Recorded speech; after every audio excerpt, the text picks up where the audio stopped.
After another SEC road win, everybody can relax. The Tigers are in the NCAA Tournament.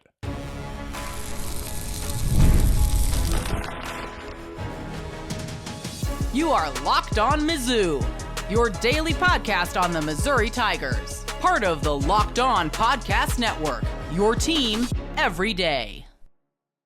Hey, all you true sons and daughters, I'm John Miller, your Mizzou mafioso and the central scrutinizer of Missouri Tigers football and basketball. By the way, I do have a Trent Pierce correction here in just a little bit on the Redshirt situation. Got that one wrong, folks. Going to correct myself here in a little bit on the show. But I just want to start off by saying all that national talk after Missouri dropped a couple games that the Tigers were on the March Madness bubble. Well, I think not. We can take that bubble and shove it all the way out of our mind share, to be honest with you, because while Missouri is not officially a lock, in my mind they're a lock. With 8 wins in the SEC and basically zero chance, even if you lose the rest of your games, I still think the Tigers would sneak in. But regardless, it just felt like against Georgia, quite honestly, Missouri, even though they trailed by 3 at halftime, not a terrible margin by any stretch of the imagination, it did feel like Missouri was sleepwalking through the game a little bit. It didn't feel like the defensive effort was quite where the Tigers wanted it to be. And, well, Missouri couldn't even get its starting lineup right to start the game. I don't know about you, but I don't think I've seen a Missouri game start off with a 1-0 deficit before the opening tip-off. And then, by the way, Missouri's first possession, a shot clock violation, somehow with 19:31 on the game clock. I'm sorry, I thought it was a 30-second shot clock and not 29. I may have imagined a new rule of violation there or something. But one thing, Asa Newell for the Dogs was definitely owning the pain in the first half for Georgia on a bunch of switches onto guards. It was somewhat reminiscent of Oklahoma, well, letting Mark Mitchell control the paint against smaller players in Missouri's previous game. But as the game went along, it sure seemed like the trade-off was worth it for Missouri as the Tigers were able to control the clock, control the possession offensively with just 3 turnovers on the ball game. But while they only had 3 turnovers, they also played at a faster pace than Georgia as well. With just about a minute left in the ball game, the broadcast said that Missouri had 19 fast break points to Georgia's 0 off that nice Tony Perkins dunk late in the ball game. And I will say this, boy, when the game opens up like that, when it's not just a half-court game, when it is an up-and-down type of ball game, boy, how impressive is Mark Mitchell, both offensively and defensively. There was one sequence there in the first half in the second half that I thought basically wrapped it up for the Tigers, where Mitchell finished a nice fast break sequence with a layup dunk for Missouri and then started another one quickly later with a nice pass from about half court down to Caleb Grill, who finished with a dunk of his own. And by the way, a lot of Missouri fans have noticed all of the dunks this season. And I'll just say this, I don't know that I have statistics that I can find on where this Missouri team ranks in all-time dunk history for Missouri or anything like that. It's got to be up there, though, and I'll just say this, that all of the dunks that Missouri gets, not only a function of its size and athleticism, but also I think of its superior teamwork as well. So a great sign anytime you're putting the ball in the basket with that much ease. So not only does this pretty decisive win in Athens, Georgia, lock Missouri into the field of 68, in my opinion, it also puts it right there for the search for a double bye and a top 4 seed in the SEC tournament as well. In fact, Missouri, at worst, with Florida playing South Carolina tonight at home, the Gators obviously likely to win that game, but at worst, Missouri is going to be in a tie for fourth place with Mississippi, and likely Florida to win that ball game will be at 8-4 as well. But again, Missouri has wins over both Ole Miss and Florida in that tie for fourth. So Missouri in pretty good shape here down the stretch, and with a favorable schedule as well. Tigers have 3 home games remaining. Its next tilt on Wednesday against Alabama. That's its toughest game on the schedule. But winless South Carolina coming to Mizzou Arena, finishing it off with Kentucky on Senior Day on a Saturday afternoon, plus favorable road games left against Arkansas, Vanderbilt, and Oklahoma, 3 teams that Missouri has already beaten at home. So a really, really favorable schedule for Missouri. Again, none of those games are automatic wins by any stretch of the imagination, but just goes to show you another reason why I'm very much ready to put Missouri in the field of 68 in permanent ink.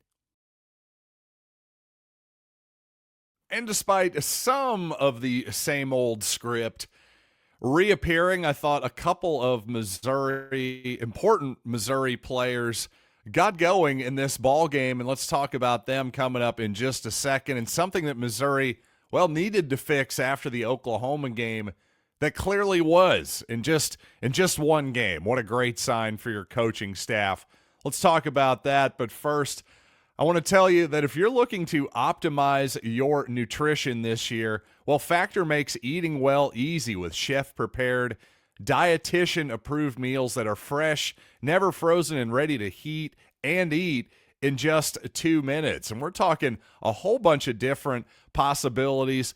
No matter what your dietary preferences are, every week you can actually customize your meals to fit your lifestyle, whether we're talking protein plus, keto, calorie smart, whatever you're into, Factor has it covered. So eat smart with Factor. Get started at factormeals.com/LockedOnCollege50off and use code LockedOnCollege50off to get 50% off your first box plus free shipping. That's code LockedOnCollege50off at factormeals.com/LockedOnCollege50off to get 50% off plus free shipping on your first box. And it's almost spring cleaning time. So if you want to declutter your space and just improve it, improve your mentality, to me, WayFair is absolutely the place to be. Whether you're tidying up, clearing out, or just want to give your space a new look, I'm telling you, WayFair has everything you need, all within your budget. There truly is something for every style and every home. WayFair makes it easy to tackle your New Year's home goals with endless inspiration for every space. So give your home the refresh it needs with WayFair. Head to wayfair.com right now. That's WayFair.com. WayFair, every style, every home. First of all, it was great to see Anthony Robinson get going in this ball game. And I have to say, when I looked at the box score, I was kind of stunned to the point where I had to almost double check and go, wait a second, did Ant actually foul out of that ball game? He really had 5 fouls?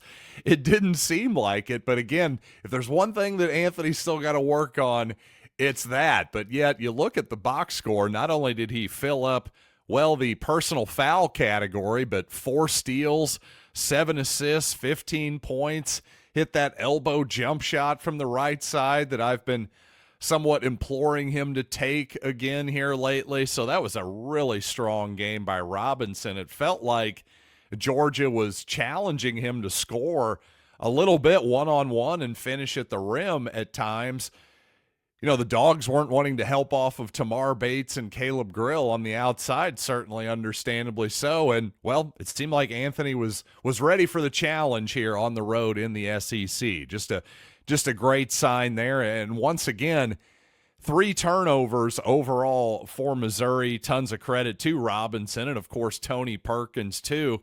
Really everyone, even though I didn't love the defense necessarily in the first half, I will say everyone ended up with a very, very positive offensive rating who ended up playing significant minutes in this ball game. And I'll also say that it's impressive how much Missouri's players are able to handle, well, a lot of changes defensively from possession to possession, whether it's trapping, whether it's switching, whether it's going zone.